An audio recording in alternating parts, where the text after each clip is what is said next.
Hello नमस्कार दोस्तों, आज फिर से आपका स्वागत है हमारे और आपके यूट्यूब चैनल इलेक्ट्रॉनिक्स गुरुजी में। आज हम आपके लिए लेके आए हैं electronic device and circuit EDC के कुछ बहुत ही महत्वपूर्ण क्वेश्चंस जो कि चैप्टर वाइज हैं, जो कि हम डिस्कस करेंगे इस वीडियो में। तो सबसे पहले है चैप्टर 1 का, देखते हैं हम यहाँ पर। चैप्टर 1 में पहला क्वेश्चन है 2 पोर्ट नेटवर्क का। 2 पोर्ट नेटवर्क में एच पैरामीटर की परिभाषा लिखिए। एच पैरामीटर क्या लाभ है? या क्वेश्चन आउट है या हर बार आता है। ठीक, अब जो इसमें लास्ट में लिखा एच पैरामीटर क्या लाभ है, इसमें आपका लाभ भी पूछ सकता है और इसके हानि भी पूछ सकता है। ठीक, दूसरा क्वेश्चन है मल्टी स्टेज एम्पलीफायर, मतलब मल्टी स्टेज प्रवर्धक से आप क्या समझते हैं? मल्टी स्टेज प्रवर्धक की उपलब्धि मतलब गेन, मतलब जो हमें लाभ मिलता है उसका हमें फार्मूले को ड्राइव करना है। ठीक, फिर तीसरा है हमारा 2 पोर्ट नेटवर्क में एच पैरामीटर समझाइए। ठीक, वही जो पहले एच पैरामीटर वही है भी, इसीलिए हमने क्वेश्चन को रिपीट किया क्योंकि ये बहुत ज़्यादा इम्पॉर्टेंट है। ठीक, तो इसको याद कर लेना। चौथा हमारा है आरसी कपल्ड एम्पलीफायर का सचित्र वर्णन। ठीक, तो इसको याद कर लेना। और लास्ट है इस चैप्टर में ट्रांसफार्मर कपल्ड एम्पलीफायर की वर्किंग तथा फ्रीक्वेंसी रिस्पॉन्स। कहने मतलब कि ट्रांसफार्मर कपल्ड एम्पलीफायर क्या होता है, इसको हमें समझाना होगा और साथ में हमें फ्रीक्वेंसी रिस्पॉन्स क्या होता है इसको बता के इसका फार्मूले को भी ड्राइव करना होगा। फिर इसी के साथ हमारा है चैप्टर 2। चैप्टर 2 में पहला क्वेश्चन है पुश पुल एम्पलीफायर को समझाइए और इसके ऑपरेशन को समझाइए। हमें इसमें बताना रहेगा पुश पुल एम्पलीफायर क्या होता है, कैसे काम करता है, ठीक, इसकी वर्किंग। फिर इसमें दूसरा क्वेश्चन है क्लास सी एम्पलीफायर को समझाइए और इसके ऑपरेशन को समझिए। Class A B C D इस तरीके के हमारे एम्पलीफायर होते हैं, तो क्लास सी वाला सी और डी जरूर पढ़ लेना। क्लास सी एम्पलीफायर को समझाना है और इसकी वर्किंग भी हमें बतानी है। ठीक, और तीसरा है इसमें वोल्टेज और पावर एम्पलीफायर में अंतर लिखना है, डिफरेंस। इसको रट लेना अच्छे से, ये बहुत ही ज़्यादा इंपॉर्टेंट क्वेश्चन है क्योंकि पेपर में एक डिफरेंस आता है। ठीक, और आपके ईडीसी में बहुत ज़्यादा डिफरेंस नहीं है। ये आपको एक डिफरेंस देखने को मिला है, आगे चैप्टर में एक आध डिफरेंस देखने को और मिलेगा, बाकी इसके अलावा नहीं मिलेगा। और इसमें लास्ट क्वेश्चन है क्लास ए, क्लास बी एवं क्लास सी एम्पलीफायर में अंतर स्पष्ट कीजिए।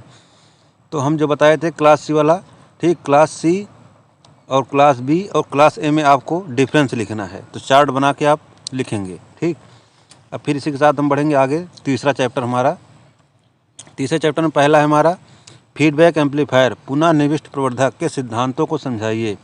विभिन्न प्रकार के फीडबैक एम्पलीफायर का संक्षिप्त में वर्णन कीजिए। ठीक, इसमें हमने दे दिया है आपको, सभी जितने भी फीडबैक एम्पलीफायर होते हैं सबको पढ़ लेना अच्छे से। ठीक, आएगा या तो उसमें शॉर्ट नोट लिखने के लिए, संक्षिप्त टिप्पणी लिखने के लिए, या इस तरीके से क्वेश्चन आएगा, लेकिन आएगा ज़रूर। इसमें दूसरा है आरसी कपल्ड एम्पलीफायर में इमीटर बाईपास कैपेसिटर का क्या रोल है। जो हम आरसी कपल्ड एम्पलीफायर बनाते हैं, तो जो हम बाईपास कैपेसिटर लगाते हैं सीबी, उसका क्या रोल होता है, वह कैसे काम करता है, हमें वो बताना रहेगा। ठीक, सर्किट बना के। अगला क्वेश्चन इसमें है इमीटर फॉलोअर एम्पलीफायर पर शॉर्ट नोट लिख लिए। हमें इमीटर फॉलोअर एम्पलीफायर पर संक्षिप्त टिप्पणी लिखनी है। ठीक, तो ये भी अपना तैयार कर लेना। अब इसी के साथ हम बढ़ेंगे आगे चैप्टर 4 पर। ठीक, चैप्टर 4 में पहला है हमारा हार्टले ऑक्सीलेटर, मतलब कि हार्टले दोलित्र का वर्णन कीजिए। ये बहुत ही इंपॉर्टेंट क्वेश्चन है, हर बार आता है। ठीक, ये आपको पढ़ लेना है। फिर है सिंपल सा ऑसिलेटर क्या होता है, दोलित्र क्या होता है, ठीक, ये हमें समझाना रहेगा। फिर अगला हमारा है बार-ख्वाजन क्राइटेरियन क्या है, इसको हमें संक्षिप्त में बताना रहेगा। ठीक, फिर अगला हमारा है क्रिस्टल ऑक्सीलेटर पर शॉर्ट नोट लिखने के लिए आएगा। क्रिस्टल ऑक्सीलेटर बहुत सिंपल है, आप लोग पढ़े भी होंगे, इसको तैयार कर लेना। ठीक, अब हम चैप्टर 5 की बात करेंगे, तो इसमें है हमारा सबसे पहला डबल ट्यून्ड वोल्टेज एम्पलीफायर का वर्किंग ऑपरेशन समझाइए, इसके फ्रीक्वेंसी रिस्पांस और इसकी विशेषताओं को समझिए। इसमें बहुत सारा कुछ पूछा गया, कहने मतलब कि डबल ट्यून्ड वोल्टेज एम्पलीफायर को आपको डिटेल में पढ़ के जाना होगा। उसका एडवांटेज क्या है, डिसएडवांटेज क्या है, कैसे काम करता है, ठीक, उसकी जो फ्रीक्वेंसी रिस्पांस है उसका फार्मूला हम कैसे ड्राइव करते हैं, सारा चीज़ हमें पढ़ के जाना होगा। ठीक, फिर अगला इसमें सिंगल और डबल ट्यून वोल्टेज एम्पलीफायर को समझिए। अब डबल ट्यून तो पूछा ही, उसी के साथ जब आपका डबल ट्यून तैयार हो जाएगा, सिंगल ट्यून वही रहेगा। सिंगल का सिंगल है, उसका जब हम उसी सर्किट को हम रिपीट करते हैं डबल ट्यून हो जाता है। ठीक, तो जब आप डबल तैयार कर लेंगे, सिंगल अपने आप तैयार हो जाएगा। अगला हमारा है सीरीज रिजोनेंस, श्रेणी अनुनाद पर शॉर्ट नोट लिखना है। अनुनाद क्या होता है, ठीक। रिजोनेंस ये आप लोग पीछे भी पढ़े होंगे 10th या 12th में, तो ये अपना पढ़ लेना कहीं से, अच्छे से आता है ज़रूर, ठीक। फिर लास्ट हमारा सीरीज और पैरेलल रिजोनेंट सर्किट पर शॉर्ट नोट। सीरीज, अनुनाद और पैरेलल कैसे काम करता है ये आप लोग अच्छे से तैयार करके जाना। फिर अगला चैप्टर 6 में हमारा क्लैम्पर सर्किट का विश्लेषण कीजिए। क्लैम्पर और क्लिपर दो होता है, तो क्लैम्पर क्लिपर दोनों तैयार कर लेना। क्लैम्पर सर्किट मतलब क्लैम्पर सर्किट के बारे में हमें डिटेल में बताना होगा विस्तार से। अगला हमारा सीरीज तथा शंट क्लिपर पर शॉर्ट नोट लिखना है। सीरीज और शंट जो क्लिपर होते हैं उस पर हमें संक्षिप्त टिप्पणी लिखनी है, ठीक। फिर लास्ट में हमारा है क्लिपर से आप क्या समझते हैं, वही हमने पहले ही बोला। क्लैम्पर और क्लिपर दोनों तैयार कर लेना, दोनों में से हो सकता है दोनों मिल जाए, हो सकता है अगर नहीं तो कन्फर्म में एक मिलेगा आपको, ठीक। और फिर लास्ट चैप्टर 7 का है स्मिथ ट्रिगर पर सच्ची टिप्पणी। अब स्मिथ ट्रिगर क्या होता है ये आप लोग पढ़ लेना अच्छे से, कैसे काम करता है उस पर आपको शॉर्ट नोट लिखना रहेगा। जैसा क्वेश्चन पूछा जाए वैसे ही आंसर देना, ठीक। अगर शॉर्ट नोट लिखने के लिए बोला है तो ज़्यादा लॉन्ग मत लिखना। फिर बोला है CMRR वोल्टेज गेन और स्लीव रेट को समझाइए। CMRR क्या होता है, वोल्टेज गेन और स्लीव रेट को हमें समझाना होगा, ठीक। ऑपरेशनल एम्पलीफायर ओपैम्प का ब्लॉक डायग्राम बनाकर उसके हर ब्लॉक की करंट प्रणाली को समझाना है, ठीक। इसमें हमें ऑपरेशनल एम्पलीफायर का ब्लॉक डायग्राम पढ़ के जाना, रट के जाना, ये ज़रूर आएगा 100%। इसको पढ़ के जाना, इसमें आपको डिटेल में बताना होगा ये किस प्रिंसिपल पर काम करता है, इसकी वर्किंग क्या है, इसका एडवांटेज डिसएडवांटेज, लाभ हानि, सारा कुछ आपको बताना होगा। फिर हमारा है IC 741 का पिन कॉन्फ़िगरेशन को समझाइए, इसको भी तैयार कर लेना। आइडियल ओपैम्प के ब्लॉक डायग्राम। अब आइडियल ओपैम्प हमारा कैसे काम करता है, जब आप ऑपरेशनल एम्पलीफायर पढ़ोगे तो आइडियल ओपैम्प अपने आप आ जाएगा, ठीक। अगला हमारा है चैप्टर 8 में हमारा पहला है मोनोस्टेबल मल्टी वाइब्रेटर की कार्यप्रणाली और सर्किट को समझाइए। कहने का मतलब मोनोस्टेबल मल्टी वाइब्रेटर हमें अच्छे से पढ़ के जाना होगा। मोनोस्टेबल का मतलब हुआ सिंगल, तो हमें ये वाला अच्छे से पढ़ के जाना होगा। इसकी कार्यप्रणाली, वर्किंग प्रिंसिपल, एडवांटेज डिसएडवांटेज सारा कुछ हमें पढ़ के जाना होगा, ठीक।